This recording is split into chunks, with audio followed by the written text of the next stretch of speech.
ഇന്ന് എല്ലാവരെയും അലട്ടുന്ന ഒരു പ്രശ്നമാണ്. ഒന്ന് ടോയ്ലറ്റിൽ പോകുമ്പം ഭയങ്കര ഒരു വേദന അനുഭവപ്പെടുന്നു, ഒരു രക്തം വരുന്നു, അതേപോലത്തെ ഒരു പുകച്ചിലൊക്കെ ഫീൽ ചെയ്യുന്നു. പല ആളുകളും, അതായത് പേഷ്യൻസ് ആയാൽ അവർ വന്നിട്ട് പറയാറ്, ഇത്തരം സിംറ്റംസ് അവർ പറയും. അപ്പോൾ അവർ പറയുന്നത് എനിക്ക് പൈൽസിൻ്റെ പ്രശ്നമുണ്ട്, അതേപോലെ അതിലൊരു ഇങ്ങനെ ഒരു മാസ് പ്രൊട്രൂഡ് ചെയ്ത് നിൽക്കുന്നു, അല്ലെങ്കിൽ ഒരു ദശ പോലെ ആ ഒരു മലദ്വാരത്തിന് ചുറ്റും ഇങ്ങനെ ചാടി നിൽക്കുന്നത് അവർ പറയാറുണ്ട്. അപ്പോൾ പലർക്കുള്ളൊരു ഡൗട്ടാണ്, ഇത് ഹെമറോയിഡ് ആണോ, അല്ലെങ്കിൽ പൈൽസ് ആണോ, അതോ ഫിഷറാണോ, അതോ ഫിസ്റ്റുലയാണോ എന്ന്. അതായത് രക്തം വരുമ്പോൾ അവർ പിന്നെയും കൂടുതലായിട്ട് വെറീഡ് ആവും, എന്ത് കാരണം കൊണ്ടാണ് അത് വരുന്നത് എന്ന്. അപ്പം അത് നമുക്കിവിടെ ഒന്ന് ക്ലിയർ ചെയ്ത് നോക്കാം. എന്താണ് ഈ ഹെമറോയിഡ്സ്, എന്താണ് ഈ ഫിഷർ, എന്താണ് ഈ ഫിസ്റ്റുല, ഇതിൻ്റെ ആ ഒരു സിമിലാരിറ്റീസ് എന്തൊക്കെയാണ് ഇതിൽ വരുന്ന ഡിഫറൻസ് എന്തൊക്കെയാണെന്ന് നമുക്കിവിടെ ഒന്ന് ക്ലിയർ ചെയ്യാം.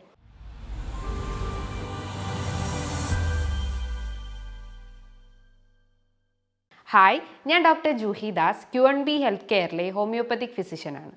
ഇന്ന് പലരും പറയുന്ന ഒരു മെയിൻ ഇഷ്യൂ എന്ന് പറഞ്ഞു കഴിഞ്ഞാൽ ടോയ്ലറ്റിൽ പോകാൻ ഭയങ്കര വേദന അനുഭവപ്പെടുന്നു, അതായത് ഭയങ്കരമായിട്ട് സ്ട്രെയിൻ ചെയ്യുന്ന ഒരു പ്രശ്നം വരുന്നു, ഹാർഡായിട്ട് ഫീൽ ചെയ്യുന്നു എന്ന്. അതായത് ഭയങ്കര ടൈമിങ് എടുക്കുന്നു അവർക്ക് ടോയ്ലറ്റിൽ പോകാൻ. ഇൻ കേസ് അവർ സ്ട്രെയിൻ ചെയ്ത് കഴിഞ്ഞാൽ അതിനോടൊപ്പം തന്നെ രക്തം വരുന്നു, അങ്ങനെ ഒരു ഡാർക്ക് റെഡിഷ് കളറായിട്ടുള്ള ഒരു ബ്ലഡ് ആനസിലൂടെ പാസ് ഔട്ട് ചെയ്തു പോകുന്നു, വേദന അനുഭവപ്പെടുന്നു. ചില ആളുകൾക്ക് ഇങ്ങനെ ബ്ലേഡ് വെച്ചിട്ട് നമ്മളെ കയ്യിലൊക്കെ ജസ്റ്റ് ഒന്ന് സ്ക്രാച്ച് ചെയ്ത് കഴിഞ്ഞാൽ നമുക്കൊരു നീറ്റൽ ഉണ്ടാവില്ലേ, അതേപോലെ ഫീൽ ചെയ്യുന്നു, ഒരു പുകച്ചിൽ അനുഭവപ്പെടുന്നു. അത്തരം സിംറ്റംസ് കുറേ പേഷ്യൻസ്, ഏകദേശം ഒരു 40 കഴിഞ്ഞ ആളുകളിൽ കുറേ പേര് വന്ന് പറയാറുണ്ട്. അപ്പോൾ ഇതിൻ്റെയൊക്കെ കാരണങ്ങൾ, അല്ലെങ്കിൽ ഇതിൻ്റെ ഒരു മെയിൻ റീസൺ എന്ന് പറയുമ്പം, അല്ലെങ്കിൽ ആ ഒരു അസുഖത്തെ നമുക്ക് ഡയഗ്നോസ് ചെയ്യുകയാണെങ്കിൽ അതിന് ഒരുപാട് അസുഖങ്ങളായിട്ട് ആ ഒരു സിംറ്റംസ് വരുന്നുണ്ട്. അതായത് ഹെമറോയിഡ്സ് ആവാം, ഫിസ്റ്റുല ആവാം, ഫിഷർ ആവാം, അങ്ങനെ 3 കണ്ടീഷനിലായിട്ടും ഇത്തരം സിംറ്റംസ് കാണിക്കാം. ഈ സെയിം സിംറ്റംസ് അല്ല, പക്ഷെ അതിൽ നിന്നും വ്യത്യസ്തമായിട്ടും കാണിക്കപ്പെടാം. അപ്പോൾ എന്താണ് ഈ ആനൽ ഫിഷർ? ആനൽ ഫിഷർ എന്ന് പറയുമ്പം അതായത് മലദ്വാരത്തിന് ചുറ്റുമായിട്ടും ഒരു മുറിവ് അനുഭവപ്പെടുന്നത്, അല്ലെങ്കിൽ ഒരു സ്ക്രാച്ച്, അല്ലെങ്കിൽ ഒരു നീറ്റൽ അനുഭവപ്പെടുന്നതിനെയാണ് ഈ ആനൽ ഫിഷർ എന്ന് പറയുന്നത്. അപ്പം ആനസ് എന്ന് പറയുമ്പം അതിൻ്റെ ആ ഒരു ലെയറിനെ ആനോഡേം എന്നാണ് പറയുന്നത്. അതായത് ആനസ് ഉണ്ടാക്കിയിരിക്കുന്ന ആ ഒരു സ്ട്രക്ചർ, അല്ലെങ്കിൽ ആ ഒരു സ്കിന്നിനെ ആനോഡേം എന്നാണ് പറയുന്നത്. ജസ്റ്റ് ഒന്ന് ഇമാജിൻ ചെയ്യുക, ആനസ് എന്ന് പറയുമ്പം ഇത്രയും ടൈറ്റൻഡ് ആയിട്ടുള്ള ഒരു സ്ട്രക്ചർ ആയിരിക്കും. അതായത് ആ മസിൽസ് ഭയങ്കര ടൈറ്റൻഡ് ആയിരിക്കും. അപ്പം നമ്മൾ അതിലൂടെ, ആ ഒരു മസിൽസിലൂടെ അല്ലെങ്കിൽ ആ ഒരു ആനസിലൂടെ ഇത്രയും ഹാർഡായിട്ട് നമ്മളെ മലം പാസ് ചെയ്ത് പോവുകയാണെങ്കിൽ അവിടെ മുറിവുകൾ അനുഭവപ്പെടാം. അതുകൊണ്ടാണ് പേഷ്യൻസിന് വേദന അനുഭവപ്പെടുന്നതും പുകച്ചിലുണ്ടാവുന്നതും. അപ്പോൾ ഈ ഒരു ആനസ് റീജിയനിൽ ഉണ്ടാവുന്ന മസിൽസ്, അതായത് ഇൻറ്റേർണൽ ആനൽ സ്പിൻഡറും ഉണ്ട്, എക്സ്റ്റേണൽ ആനൽ സ്പിൻഡറും ഉണ്ട്. 2 രീതിയിലാണ് ആനസിൻ്റെ അകത്ത് മസിൽസ് കാണപ്പെടുന്നത്. ഈ മസിൽസിൻ്റെ ഒരു പ്രത്യേകത, അല്ലെങ്കിൽ അതിൻ്റെ ഒരു ക്വാളിറ്റി എന്ന് പറഞ്ഞു കഴിഞ്ഞാൽ, നമുക്ക് ആ ഒരു മലത്തെ തടഞ്ഞു നിർത്തുന്നതും, അല്ലെങ്കിൽ നമുക്ക് എപ്പോഴാണോ ടോയ്ലറ്റിൽ പോകാനുള്ള ആ ഒരു ശങ്ക വരുന്നത്, ആ ഒരു ടൈമിൽ ആ ഒരു മസിൽസ് റിലാക്സ് ആവുകയും അങ്ങനെ മലം പാസ് ഔട്ട് ചെയ്ത് പോവുകയും ചെയ്യുന്നു. ഇതാണ് ഈ ഒരു മസിൽസിൻ്റെ മെയിൻ ഫങ്ഷൻ, അല്ലെങ്കിൽ പേശികളുടെ ഒരു ഫങ്ഷൻസ് എന്ന് പറയുന്നത്. അപ്പോൾ ഈ ഒരു മസിൽസ് ഭയങ്കരമായിട്ട് ടൈറ്റ് ചെയ്യുന്നു, അതായത് ടൈറ്റൻ എന്ന് പറയുമ്പോൾ ആ ഒരു മസിൽ ടോൺ ഭയങ്കരമായിട്ട് ഇൻക്രീസ് ചെയ്യുന്നു, അല്ലെങ്കിൽ കൺട്രാക്റ്റഡ് സ്റ്റേജിലോട്ട് പോകുന്നു. മസിൽസ് ഒന്ന് റിലാക്സ് ആവാതെ ഭയങ്കര ടൈറ്റായി നിൽക്കുന്ന സമയത്താണ് നമുക്ക് ഭയങ്കര വേദന അനുഭവപ്പെടുന്നത്. അതോടൊപ്പം തന്നെ ആ ഒരു ആനസ് റീജിയണിൽ, അല്ലെങ്കിൽ മലദ്വാരത്തിൻ്റെ റീജിയണിലേക്ക് കൃത്യമായിട്ട് രക്ത സപ്ലൈ ഇല്ല, അല്ലെങ്കിൽ ബ്ലഡ് സർക്കുലേഷൻ കൃത്യമായിട്ട് എത്താത്തൊരവസ്ഥ വരുന്നു, അല്ലെങ്കിൽ കൃത്യമായിട്ട് ഓക്സിജൻ സപ്ലൈ ഇല്ലാത്തൊരവസ്ഥ വരുമ്പോഴാണ് നമുക്ക് ഇത്തരം വേദനകൾ, അല്ലെങ്കിൽ നമുക്ക് ഇത്തരം ബേണിംഗ് സെൻസേഷൻ, അല്ലെങ്കിൽ പുകച്ചിൽ പ്രശ്നങ്ങളൊക്കെ ഉണ്ടാവുന്നത്.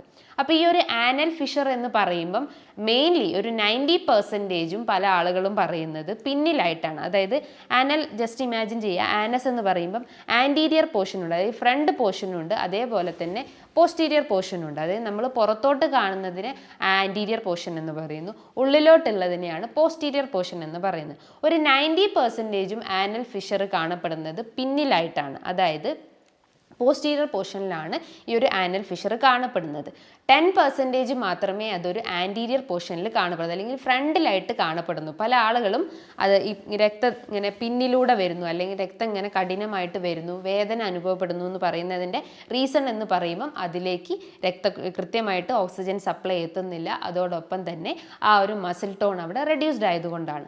അപ്പം ഈ ആ ഒരു ആനൽ ഫിഷർ എന്ന് പറയുമ്പം രണ്ട് രീതിയിൽ, അതായത് ക്രോണിക് ആനൽ ഫിഷറും ഉണ്ട്, അക്യൂട്ട് ആനൽ ഫിഷറും ഉണ്ട്. അക്യൂട്ട് ആനൽ ഫിഷർ എന്ന് പറയുമ്പോൾ ആ വാക്കുകൊണ്ട് നമ്മൾ ആ ഒരു മെഡിക്കലി പറയുന്നത്, അക്യൂട്ട് എന്ന വാക്കിൻ്റെ അർത്ഥം കുറച്ച് ഡ്യൂറേഷൻ അല്ലെങ്കിൽ കുറച്ച് കാലയളവിൽ മാത്രം ഉണ്ടായിട്ടുള്ള ഒരു അസുഖത്തെയാണ് അക്യൂട്ട് എന്ന കണ്ടീഷൻ കൊണ്ട് ഉദ്ദേശിക്കുന്നത്. ക്രോണിക് ആനൽ ഫിഷർ എന്ന് പറയുമ്പം കുറേ കാലയളവ് അല്ലെങ്കിൽ കുറേ കണ്ടിന്യൂസ് ആയിട്ട് ഒരു 1 year അല്ലെങ്കിൽ 6 months എബോവ് ആയിട്ടുള്ള ഒരു കണ്ടീഷൻ ആണെങ്കിൽ അതിനെ ക്രോണിക് എന്ന സ്റ്റേജിലോട്ടാണ് തരംതിരിച്ചിട്ടുള്ളത്. അപ്പം അക്യൂട്ട് ആനൽ ഫിഷർ എന്ന് പറയുന്നതിൻ്റെ ആ ഒരു വരാനുള്ള കാരണങ്ങൾ അല്ലെങ്കിൽ ആനൽ ഫിഷർ വരാനുള്ള കാരണങ്ങൾ എന്ന് പറയുമ്പം ഒരുപാടാണ്. നമ്മളെ ഭക്ഷണ രീതികൾ തന്നെയാണ് മെയിൻ ആയിട്ടുള്ള ഒരു കാരണം. അതായത് നമ്മളെ മലം കൃത്യമായിട്ട് ആ ഒരു ഹാർഡ് സ്റ്റൂളിലോട്ട് പോയിട്ടുണ്ടെങ്കിൽ, അല്ലെങ്കിൽ മലബന്ധം പ്രശ്നങ്ങളാണ് മെയിനായിട്ട് ഇത്തരം ഹെമറോയിഡ്സ്, അതേപോലെ ആനൽ ഫിഷർ, ഫിസ്റ്റുലയ്ക്കൊക്കെ കാരണമാകുന്നത്. അപ്പോൾ ഈ ഒരു ഹാർഡ് സ്റ്റൂൾസ് അല്ലെങ്കിൽ മലം കട്ടിയാവുന്നതിൻ്റെ കാരണം എന്ന് പറയുമ്പോൾ എന്തൊക്കെയാണ്?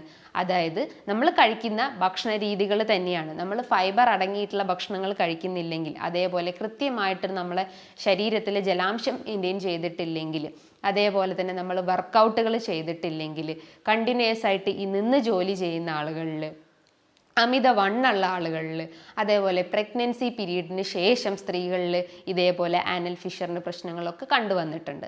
അപ്പം നമ്മൾ ശ്രദ്ധിക്കേണ്ട കാര്യങ്ങൾ എന്ന് പറയുമ്പം നമ്മളെ ദഹന വ്യവസ്ഥ ഇമ്പ്രൂവ് ചെയ്യുന്നത്, അല്ലെങ്കിൽ നമ്മളെ വയറിന് എന്തെങ്കിലും പ്രശ്നങ്ങൾ ഉണ്ടെങ്കിൽ, അല്ലെങ്കിൽ ആമാശയത്തിൽ എന്തെങ്കിലും ദഹന സംബന്ധമായിട്ട് എന്തെങ്കിലും ബുദ്ധിമുട്ടുകൾ ഉണ്ടെങ്കിൽ അതാദ്യം ക്ലിയർ ചെയ്യുക. കാരണം അതുമൂലമാണ് നമുക്ക് ഇത്തരം മലം കട്ടിയായി പോകുന്നത്, അല്ലെങ്കിൽ ഹാർഡ് സ്റ്റൂൾസ് ആയി പോകുന്നത്.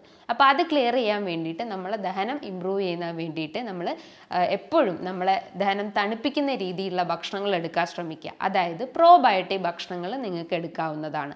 തൈരോ മോരോ അല്ലെങ്കിൽ പഴങ്കഞ്ഞോ, ഇതൊക്കെ നല്ല ഗട്ട് ഫ്ലോറ മെയിൻറ്റെയിൻ ചെയ്യുന്ന ഭക്ഷണങ്ങളാണ്.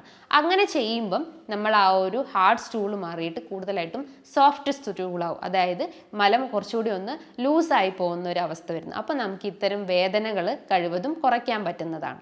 അക്യൂട്ട് ആനൽ ഫിഷർ എന്ന് പറയുന്നത് ഒരു സൂപ്പർഫിഷ്യൽ ഡാമേജ് മാത്രമായിരിക്കും. അതായത് നമുക്ക് പുറത്തുനിന്ന് ജസ്റ്റ് ഒന്ന് എക്സാമിൻ ചെയ്ത് കഴിഞ്ഞാൽ ആ ഒരു ഡാമേജ് അല്ലെങ്കിൽ ആ ഒരു ടിയർ അല്ലെങ്കിൽ ആ ഒരു മുറിവ് നമുക്ക് കാണപ്പെടാം. അതിനെയാണ് അക്യൂട്ട് ആനൽ ഫിഷർ എന്ന് പറയുന്നത്.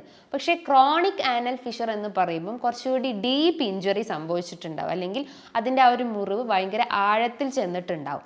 അതുകൊണ്ടാണ് നമുക്ക് ഇത്തരം രക്തം വരുന്ന പ്രശ്നങ്ങളും അതേപോലെ അതിശക്തമായിട്ടുള്ള വേദന അനുഭവപ്പെടാം. പക്ഷേ ഹെമറോയിഡിൻ്റെ കേസ് ആണെങ്കിൽ പേഷ്യൻസ് അങ്ങനെ പെയിൻ അല്ലെങ്കിൽ വേദന പ്രശ്നങ്ങൾ പറയാറില്ല. ഒരു ഗ്രേഡ് 3 കഴിഞ്ഞു കഴിഞ്ഞാലേ ഉള്ളൂ അവർക്ക് ഇത്തരം വേദനേൻ്റെ പ്രശ്നങ്ങൾ പറയാറ്. പക്ഷേ ആനൽ ഫിഷറിൻ്റെ കേസസിൽ ഭയങ്കരമായിട്ടുള്ള ഒരു സിവിയർ പെയിൻ അല്ലെങ്കിൽ ഒരു ബേണിംഗ് പെയിൻ എന്നൊക്കെ നമുക്ക് പറയാം. പക്ഷേ ആനൽ ഫിസ്റ്റുലേൻ്റെ കേസസിലായാലും ഇത്തരം പെയിന് പേഷ്യൻസ് വന്ന് പറയാറില്ല.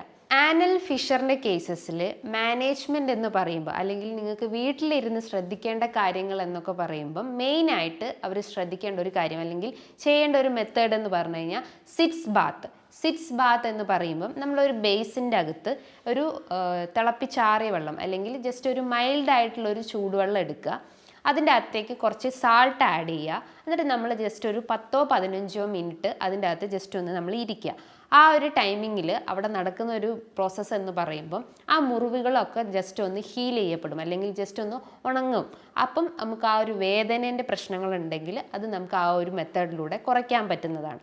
അതേപോലെ തന്നെ നിങ്ങൾ ശ്രദ്ധിക്കേണ്ട അല്ലെങ്കിൽ ഫോളോ ചെയ്യേണ്ട ഒരു കാര്യം എന്ന് പറഞ്ഞു കഴിഞ്ഞാൽ, ഞാൻ നേരത്തെ പറഞ്ഞിട്ടുള്ള ഗട്ട് ഫ്ലോറ ഇൻക്രീസ് ചെയ്യുക. അതായത് പ്രോബയോട്ടിക് ഭക്ഷണങ്ങൾ എടുക്കാൻ ശ്രമിക്കുക, ഫൈബർ റിച്ച് ആയിട്ടുള്ള ഭക്ഷണങ്ങൾ എടുക്കാൻ ശ്രമിക്കുക. ഫൈബർ എന്ന് പറയുമ്പം 2 രീതിയിലാണ് കാണപ്പെടുന്നത്. സോല്യുബിൾ ഫൈബേഴ്സും ഉണ്ട്, ഇൻസോല്യുബിൾ ഫൈബേഴ്സും ഉണ്ട്. സോല്യുബിൾ ഫൈബേഴ്സിൽ വരുന്നതാണ് ഓട്സ്, റാഗി, അതേപോലെ തന്നെ ചാമയരി, മട്ടയരി, ഇതൊക്കെ സോല്യുബിൾ ഫൈബേഴ്സാണ്.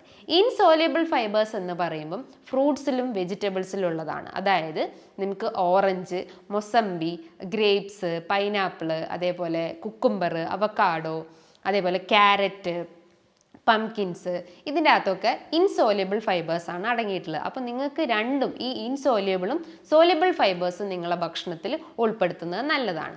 അതേപോലെ നിങ്ങളെ ശരീരത്തിലെ ജലാംശം മെയിൻറ്റെയിൻ ചെയ്യാൻ ശ്രമിക്കുക. അപ്പോൾ എത്ര ഗ്ലാസ് വെള്ളം കുടിക്കണമെന്ന് ചോദിക്കാറുണ്ട്. അപ്പോൾ ഡെയിലി നിങ്ങളൊരു 10 to 12 ഗ്ലാസ് വെള്ളം ഡെയിലി, അതായത് ഭക്ഷണത്തിന് ശേഷം ഒരു ഹാഫ് ആൻ അവർ ആയിട്ട് കുടിക്കാൻ ശ്രമിക്കുക. ഒറ്റ സ്ട്രെച്ചിൽ നിങ്ങൾ വെള്ളം കുടിച്ചു കഴിഞ്ഞാൽ പല കോംപ്ലിക്കേഷൻസും വരും. പകരം നിങ്ങൾ സിപ്പ് ബൈ സിപ്പായിട്ട് ഒരു ടൈം എടുത്തിട്ട് വെള്ളം കുടിക്കാൻ ശ്രമിക്കുക. അതേപോലെ തിളപ്പിച്ചാറിയ വെള്ളം തന്നെ വെറും വയറ്റിൽ എംപ്റ്റി സ്റ്റൊമക്ക്, അല്ലെങ്കിൽ വെറും വയറ്റിൽ അല്ലെങ്കിൽ എംപ്റ്റി സ്റ്റൊമക്കിൽ നിങ്ങൾ ബ്രഷ് ചെയ്തതിന് ശേഷമായിട്ട് കുടിക്കുന്നത് നല്ലതാണ്. ഇത് നമുക്ക് എന്തെങ്കിലും ഓക്കാനം പ്രശ്നങ്ങളോ അല്ലെങ്കിൽ നെഞ്ചരിച്ചിലിൻ്റെ പ്രശ്നങ്ങളോ ഒക്കെ ഉണ്ടെങ്കിൽ അതിനെ റെഡ്യൂസ് ചെയ്യുന്ന ഒരു മെത്തേഡാണ് ഈ ഒരു എംപ്റ്റി സ്റ്റൊമക്കിൽ വെള്ളം കുടിക്കുന്നത്. അതിൻ്റെ അകത്ത് ജസ്റ്റ് നിങ്ങളൊന്നും ആഡ് ചെയ്യേണ്ട, ആ ഒരു തിളപ്പിച്ചാറിയ വെള്ളം മാത്രം കുടിക്കാൻ ശ്രമിക്കുക. ഡെയിലി എത്ര ഫൈബർ നമ്മുടെ ശരീരത്തിൽ വേണമെന്ന് ചോദിച്ചു കഴിഞ്ഞാൽ ഒരു 25 to 30 ഗ്രാം വരെ നമ്മളെ ശരീരത്തിൽ ഫൈബർ ആവശ്യമായിട്ടുള്ളത്. അപ്പോൾ ഈ ഫൈബർ കണ്ടന്റ് നമ്മളെ ശരീരത്തിൽ നിന്ന് റെഡ്യൂസ് ആകുമ്പോഴാണ് നമുക്ക് ഈ ഹാർഡ് സ്റ്റൂൾസ് അല്ലെങ്കിൽ മലബന്ധത്തിൻ്റെ പ്രശ്നങ്ങൾ ഉണ്ടാകുന്നത്. അപ്പോൾ അതിനെ ഇമ്പ്രൂവ് ചെയ്യാൻ, അല്ലെങ്കിൽ അതിനെ ആ ഒരു പ്രശ്നത്തിന് നമുക്ക് റെഡ്യൂസ് ചെയ്യണമെങ്കിൽ നമ്മളെ ദഹനത്തിന് നമ്മൾ ഇമ്പ്രൂവ് ചെയ്യുന്ന മെത്തേഡ്സ് ഫോളോ ചെയ്യണം. അതിൽ നമ്മൾ ഒഴിവാക്കേണ്ട കാര്യങ്ങൾ എന്ന് പറയുമ്പം എപ്പോഴും അധികം മധുരം ഏറിയിട്ടില്ല അല്ലെങ്കിൽ അധികം സ്പൈസി ചേർത്തിട്ടുള്ള അല്ലെങ്കിൽ എരിവേറിയ ഭക്ഷണങ്ങളൊക്കെ കഴിവതും കട്ട് ചെയ്യാൻ ശ്രമിക്കുക. കാരണം അത് ഈ ഒരു അസുഖത്തിനെ ട്രിഗർ ചെയ്യുന്ന ഒരു ഫാക്ടറാണ്. അപ്പോൾ എപ്പോഴും നിങ്ങളൊരു മൈൽഡ് ആയിട്ടുള്ള അല്ലെങ്കിൽ മോഡറേറ്റ് രീതിയിലുള്ള ഭക്ഷണങ്ങൾ ഫോളോ ചെയ്യാൻ ശ്രമിക്കുക. ഈ over junk food, fast food അല്ലെങ്കിൽ പ്രോസസ്ഡ് ഫുഡ്, ഓവർ ഓയിൽ ചേർത്തിട്ടുള്ള അല്ലെങ്കിൽ ഓവർ മസാലാസ് ചേർത്തിട്ടുള്ളത്, അജിനാമോട്ടോ ഒക്കെ ആഡ് ചെയ്തിട്ടുള്ള ഭക്ഷണങ്ങളൊക്കെ ഉണ്ടെങ്കിൽ അത് ജസ്റ്റ് ഒന്ന് കട്ട് ചെയ്യാൻ ശ്രമിക്കുക. കൃത്യമായ അളവിൽ സ്ലീപ്പ് മെയിൻറ്റെയിൻ ചെയ്യാൻ ശ്രമിക്കുക. കാരണം നമ്മളെ സ്ലീപ്പ് സൈക്കിൾ അല്ലെങ്കിൽ ആ ഒരു മെലാട്ടോണിൻ കൃത്യമായിട്ട് നമ്മുടെ ശരീരത്തിൽ പ്രവർത്തിച്ചിട്ടില്ലെങ്കിൽ നമ്മൾ ആ ഒരു സർക്കുലേഷൻ അല്ലെങ്കിൽ ബ്ലഡ് സർക്കുലേഷൻ തന്നെ ഇമ്പയർ ആവും അല്ലെങ്കിൽ റെഡ്യൂസ്ഡ് ആവും. അപ്പോൾ അതുമൂലം നമുക്ക് ഈ ദഹനത്തിൻ്റെ പ്രശ്നങ്ങൾ ഉണ്ടാവുന്നു, മെമ്മറിയിൽ പ്രശ്നങ്ങൾ ഉണ്ടാവുന്നു, കോൺസെൻട്രേഷൻ പ്രശ്നങ്ങൾ ഉണ്ടാവുന്നു, അതേപോലെ ഹാർട്ട് സ്റ്റൂൾസിൻ്റെ പ്രശ്നങ്ങളൊക്കെ ഉണ്ടാവാനുള്ള ഒരു ചാൻസസ് ഉണ്ട്. അപ്പോൾ കൃത്യമായ അളവിൽ നിങ്ങളെ ഒരു സ്ലീപ്പ് സൈക്കിൾ മെയിൻറ്റെയിൻ ചെയ്യാൻ ശ്രമിക്കുക. ഇനിയിപ്പോൾ അമിത വണ്ണമുള്ള ആളുകളാണെങ്കിൽ അവരൊരു എക്സസൈസ് അല്ലെങ്കിൽ ജസ്റ്റ് ഒരു റണ്ണിങ് അല്ലെങ്കിൽ സ്കിപ്പിംഗ് പോലത്തെ എന്തെങ്കിലും ഒരു ആക്ടിവിറ്റിയിൽ ഇൻവോൾവ് ചെയ്യാൻ ശ്രമിക്കുക. അത് നിങ്ങൾ മോർണിംഗിൽ ചെയ്യുന്നതാണ് കുറച്ചുകൂടി ബെറ്റർ ആയിട്ടുള്ളത്. കാരണം നിങ്ങൾക്ക് ആ ഒരു ഡേ ഒരു ഫുൾ എനർജി ഫീലിംഗ് തരണമെങ്കിൽ നിങ്ങളെ ബോഡി നന്നായിട്ട് മോർണിംഗ് തന്നെ വർക്കൗട്ട് ചെയ്യാൻ ശ്രമിക്കുക. ഈ കാര്യങ്ങളൊക്കെ നിങ്ങൾ ശ്രദ്ധിച്ചു കഴിഞ്ഞാൽ നമുക്ക് ഇത്തരം ഈ മുറിവുകൾ, അതായത് മലദ്വാരത്തിന് ചുറ്റും ഉണ്ടാവുന്ന ഇത്തരം മുറിവുകളെ നമുക്ക് ഒരു പരിധി വരെ നമുക്ക് കുറയ്ക്കാൻ പറ്റുന്നതാണ്. അതുമൂലം നിങ്ങൾക്ക് എന്തെങ്കിലും കോംപ്ലിക്കേഷൻസ് വരുവാണെങ്കിൽ നിങ്ങളൊരു ഡോക്ടറെ ട്രീറ്റ്മെൻറ്റ് എടുത്തിട്ട് കൃത്യമായിട്ടുള്ള മെഡിസിൻസ് സ്റ്റാർട്ടപ്പ് ചെയ്യണം. ഇനി പല ആളുകളും ചോദിക്കാറുണ്ട്, ഈ ഹെമറോയിഡ്സ് വന്നു കഴിഞ്ഞാൽ സർജറി ചെയ്യണോ, അല്ലെങ്കിൽ എങ്ങനെയാണ് ഈ ഹെമറോയിഡ്സിൻ്റെ ആ ഒരു മാസ് പ്രൊട്രൂഡ് ചെയ്ത് വരിക, അതേപോലെ അതിന് എന്തെങ്കിലും ഇതേപോലെ സിറ്റ്സ് ബാത്ത് പോലത്തെ എന്തെങ്കിലും മെത്തേഡുകൾ ഉണ്ടോ? ഹെമറോയിഡ്സ്, അതേപോലെ വെരിക്കോസീൽ, നേസൽ പോളിപ്പ്, അതേപോലെ വെരിക്കോസ് വെയിൻ, ഈ കണ്ടീഷൻസിനെല്ലാം അതിൻ്റെ ഒരു പെത്തോളജി എന്ന് പറയുമ്പോൾ ഓൾമോസ്റ്റ് സെയിം ആണ്. അതായത് നമ്മുടെ രക്തക്കുഴലുകളിൽ ഉണ്ടാകുന്ന ഒരു നീർക്കെട്ട് അല്ലെങ്കിൽ രക്തക്കുഴലുകൾ വികസിച്ച് വരുന്ന പ്രശ്നങ്ങളാണ് ഈ ഒരു ഇത്തരം കണ്ടീഷനിൽ കാണപ്പെടുന്നത്, അല്ലെങ്കിൽ ഡയലറ്റേഷൻസ് ഓഫ് ബ്ലഡ് വെസൽസ് എന്ന് പറയുന്നു. അതായത് കൃത്യമായ അളവിൽ നമ്മൾ ആ ഒരു വെസൽസിൽ കൂടെ രക്തം പോവാത്തൊരവസ്ഥ വരുന്നു, അല്ലെങ്കിൽ അതിലുണ്ടാവുന്ന ഇൻഫ്ലമേറ്ററി ചേഞ്ചസ് ആണ് ഇത്തരം അസുഖങ്ങളിലേക്ക് ലീഡ് ചെയ്യുന്നത്. ഹെമറോയിഡ്സ് തന്നെ ഇൻറ്റേർണൽ ഹെമറോയിഡ്സും ഉണ്ട്, എക്സ്റ്റേണൽ ഹെമറോയിഡ്സും ഉണ്ട്. ഇൻറ്റേർണൽ എന്ന് പറയുമ്പോൾ എന്താ, അത് നമ്മുടെ മലദ്വാരത്തിൻ്റെ അകത്തായിട്ട് കാണപ്പെടുന്നതിനെയാണ് ഇൻറ്റേർണൽ ഹെമറോയിഡ്സ് എന്ന് പറയുന്നത്. പക്ഷേ എക്സ്റ്റേണൽ ഹെമറോയിഡ്സ് നമുക്ക് പുറത്തേക്ക് കാണപ്പെടാം. ഈ ഹെമറോയിഡ്സ് തന്നെ പല ഗ്രേഡുകളാക്കിയിട്ടുണ്ട്. ഗ്രേഡ് 3 അല്ലെങ്കിൽ ഒരു 4 എത്തുമ്പോഴാണ് അത് കുറച്ചുകൂടി സീരിയസ് സ്റ്റേജിലോട്ട് പോകുന്നത്. അതിനാണ് നമ്മൾ സർജറിയുടെ ആവശ്യം വേണ്ടത്. ഗ്രേഡ് 1 എന്ന് പറയുമ്പം അവർ മലം പാസ് ചെയ്ത് പോകുന്നു.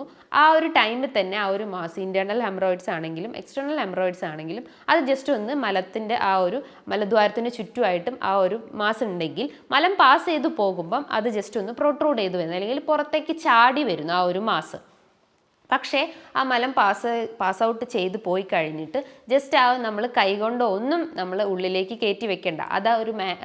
അത് തനിയെ തന്നെ ആ ഒരു മാസം ഉള്ളിലേക്ക് കയറി ചെല്ലും. അത് ഗ്രേഡ് 1 എന്ന കാറ്റഗറിയിൽ പെടുന്നു.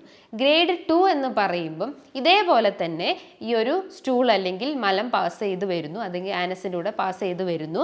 പക്ഷേ ആ ഒരു അതിനോടൊപ്പം തന്നെ അവർക്ക് ചില ടൈമിൽ വേദന അനുഭവപ്പെടാം, ചിലർക്ക് ഒരു പുകച്ചിലൊക്കെ ഫീൽ ചെയ്യാറുണ്ട്.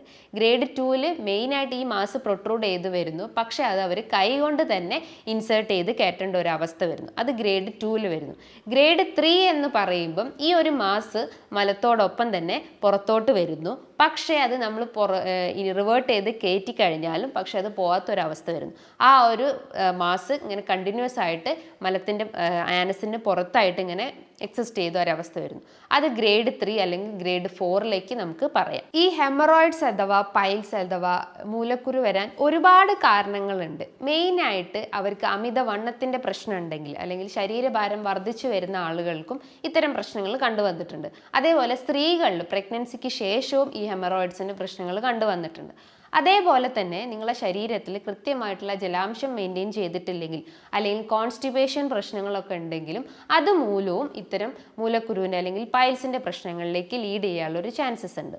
അതേപോലെ തന്നെ നിങ്ങൾ കണ്ടിന്യൂസ് ആയിട്ട് നിന്ന് ജോലി ചെയ്യുന്ന ആളുകളാണെങ്കിൽ അല്ലെങ്കിൽ ഒരു സിറ്റിംഗ് പ്രൊസീജിയർ അല്ലെങ്കിൽ പോസ്ചർ മെയിൻറ്റെയിൻ ചെയ്തിട്ടില്ലെങ്കിലും ഇത്തരം ഹെമറോയിഡ്സിലേക്ക് ലീഡ് ചെയ്യാനുള്ള ഒരു ചാൻസസ് ഉണ്ട്. കാരണം നമ്മുടെ ശരീരത്തിലെ ആ ഒരു ഗ്രാവിറ്റി താഴത്തോട്ടായതുകൊണ്ട് തന്നെ അതുമൂലം നമ്മളെ വെസൽസിലൊക്കെ പ്രഷർ രൂപപ്പെടുന്നു, അല്ലെങ്കിൽ ബ്ലഡ് വെസൽസിൽ ഒരു അമിതമായിട്ടുള്ള ഒരു സമ്മർദ്ദം ഉണ്ടാവുന്നു. അതുമൂലമാണ് നമുക്ക് ഇത്തരം ഹെമറോയിഡ്സ് പ്രശ്നങ്ങൾ ഉണ്ടാവുന്നത്. അതായത് ആനസിന് ചുറ്റുമാണെങ്കിൽ അതിനെ ഹെമറോയിഡ്സ് എന്ന് പറയുന്നു. പുരുഷന്മാരിലാണെങ്കിൽ അത് സ്ക്രോട്ടത്തിൽ വരുവാണെങ്കിൽ അതിന് വെരിക്കോസീൽ എന്ന് പറയുന്നു. അതേപോലെ നമ്മളെ കൈകാലുകളിലൊക്കെ ഇങ്ങനെ വെസൽസ് തടിച്ച് വീർത്തിരിക്കുകയാണെങ്കിൽ അതിനെ വെരിക്കോസ് വെയിൻ എന്ന് പറയുന്നു. അതേപോലെ മൂക്കിൻ്റെ അകത്ത് വളരുന്ന ആ ഒരു എക്സ്ട്രാ ഗ്രോത്തിനെയാണ് നേസൽ പോളിപ്പ് എന്ന് പറയുന്നത്. അപ്പോൾ ഇതിൻ്റെയൊക്കെ റീസൺസ് എന്ന് പറയുമ്പോൾ നമ്മുടെ രക്തക്കുഴലിൽ ഉണ്ടാവുന്ന അതിശക്തമായിട്ടുള്ള പ്രഷർ അല്ലെങ്കിൽ രക്തക്കുഴലിൽ വികസിച്ച് വരുന്ന ഒരവസ്ഥ മൂലമാണ് ഇത്തരം അസുഖങ്ങൾ ഡെവലപ്പ് ചെയ്യുന്നത്. അപ്പോൾ ഹെമറോയിഡ്സ് ഉള്ള ആളുകൾ ചെയ്യേണ്ട കാര്യങ്ങൾ എന്ന് പറയുമ്പോൾ അവർക്ക് സിറ്റ്സ് ബാത്ത് ഫോളോ ചെയ്യാം. സിറ്റ്സ് ബാത്ത് എന്ന പ്രൊസീജിയർ ഞാൻ നേരത്തെ പറഞ്ഞിട്ടുണ്ട്. ആനൽ ഫിഷറിൻ്റെ കേസസിലായാലും ഹെമറോയിഡ്സിൻ്റെ കേസസിലായാലും അവർക്ക് ഈ ഒരു സിറ്റ്സ് ബാത്ത് ഫോളോ ചെയ്യുന്നത് നല്ലതാണ്. അതേപോലെ അമിതമായിട്ടുള്ള വണ്ണുള്ള ആളുകളൊക്കെ ആണെങ്കിൽ അവർ എക്സസൈസ് മെയിൻറ്റെയിൻ ചെയ്യാൻ ശ്രമിക്കുക. ഭക്ഷണത്തിൽ എപ്പോഴും ജലാംശം മെയിൻറ്റെയിൻ ചെയ്യാൻ ശ്രമിക്കുക. അതേപോലെ ഫൈബർ അടങ്ങിയിട്ടുള്ള ഭക്ഷണങ്ങൾ എടുക്കാൻ ശ്രമിക്കുക. ഈ കാര്യങ്ങളൊക്കെ ഒന്ന് ശ്രദ്ധിച്ചു കഴിഞ്ഞാൽ നിങ്ങൾക്ക് ഇത്തരം ഹെമറോയിഡ്സിൻ്റെ പ്രശ്നങ്ങളാവട്ടെ ആനൽ ഫിഷറിൻ്റെ പ്രശ്നങ്ങളാവട്ടെ അതിനെ നമുക്ക് പൂർണ്ണമായിട്ടും റെഡ്യൂസ് ചെയ്യാവുന്നതാണ്. അതേപോലെ തന്നെ മറ്റൊരു കണ്ടീഷൻ എന്ന് പറഞ്ഞു കഴിഞ്ഞാൽ ആനൽ ഫിസ്റ്റുല എന്ന് പറയുന്നു. ഫിസ്റ്റുല എന്ന് പറയുന്ന എക്സ്ട്രാ ഒരു കനാൽ അല്ലെങ്കിൽ എക്സ്ട്രാ ഒരു കണക്ഷൻ വരുന്നതിനെയാണ് ഈ ഒരു ആനൽ ഫിസ്റ്റുല എന്ന് പറയുന്നത്. അതായത് മലദ്വാരത്തിനായിട്ട് ജസ്റ്റ് ഒരു പുറത്തോട്ടൊരു കണക്ഷൻ അല്ലെങ്കിൽ ഒരു കുഴൽ പോലെ ഒരു കണക്ഷൻ വരുന്നതിനെയാണ് ഈ ഒരു ആനൽ ഫിസ്റ്റുല എന്ന് പറയുന്നത്. ഇതത്ര പെയിൻഫുൾ അല്ല, അല്ലെങ്കിൽ വേദന അനുഭവപ്പെടുന്ന ഒരു കണ്ടീഷൻ അല്ല ഈ ഒരു ആനൽ ഫിസ്റ്റുല. പക്ഷേ ആനൽ ഫിഷറിനെ അപേക്ഷിച്ച് നോക്കുമ്പം അത്ര പെയിൻഫുൾ അല്ല. പക്ഷേ ഫൈബ്രോയിഡ്സ് അഥവാ ഹെമറോയിഡ്സിൻ്റെ കേസസ് ആണെങ്കിൽ ഇത് കുറച്ചുകൂടി പെയിൻഫുൾ ആയിട്ടുള്ള ഒരു കണ്ടീഷനാണ്. പല ആളുകളും ഇത്തരം സിംറ്റംസ് കണ്ടു കഴിഞ്ഞാൽ അല്ലെങ്കിൽ വേദന അല്ലെങ്കിൽ ഇത്തരം ബ്ലീഡിങ് പ്രശ്നങ്ങളൊക്കെ കണ്ടു കഴിഞ്ഞാൽ ആദ്യം തന്നെ അതിനെ അത്ര സില്ലിയാക്കി എടുക്കാറില്ല. പക്ഷെ അതിങ്ങനെ ഗ്രാജുവലായിട്ട് കൂടി വരുമ്പോഴാണ് അതിനെ കുറിച്ചിട്ടുള്ള ഒരു സീരിയസ് അവർ മനസ്സിലാക്കുന്നത്. അപ്പം നിങ്ങൾ ഇങ്ങനത്തെ പ്രശ്നങ്ങൾ അല്ലെങ്കിൽ ഇത്തരം ബുദ്ധിമുട്ടുകൾ ഉണ്ടെങ്കിൽ നിങ്ങൾ അത് വെച്ചുകൊണ്ടിരിക്കരുത്. എപ്പോഴും ഒരു ഡോക്ടറുടെ നിർദ്ദേശപ്രകാരം ഒരു ട്രീറ്റ്മെൻറ്റ് സ്റ്റാർട്ടപ്പ് ചെയ്യേണ്ടതാണ്. ഹോമിയോപ്പതിയിൽ നോക്കുവാണെങ്കിൽ ഒരുപാട് മെഡിസിൻസ് ഇത്തരം കേസസിൽ അവൈലബിൾ ആണ്. അതായത് നെക്സ്വോമിക്ക, സൾഫർ, അതേപോലെ തന്നെ ഏസ്കുലസ്, അതേപോലെ റെട്ടാനിയ പോലത്തെ ഒരുപാട് മെഡിസിൻസ് ഹോമിയോപ്പതിയിൽ അവൈലബിൾ ആണ്. ഇത്തരം ട്രീറ്റ്മെൻറ്റിലൂടെ തന്നെ ഒരുപാട് രോഗികൾക്ക് പെർമനൻ്റ് ആയിട്ടുള്ള ക്യൂറും കിട്ടിയിട്ടുണ്ട്. അപ്പോൾ നിങ്ങൾക്ക് എന്തെങ്കിലും ക്വയറീസോ അല്ലെങ്കിൽ ഡൗട്ടുകളൊക്കെ ഉണ്ടെങ്കിൽ നിങ്ങൾക്ക് താഴെ കാണുന്ന നമ്പറിൽ കോൺടാക്റ്റ് ചെയ്യാവുന്നതാണ്. നല്ലൊരു ഹെൽത്ത് ടോപ്പിക്കുമായി വീണ്ടും കാണാം. Thank you.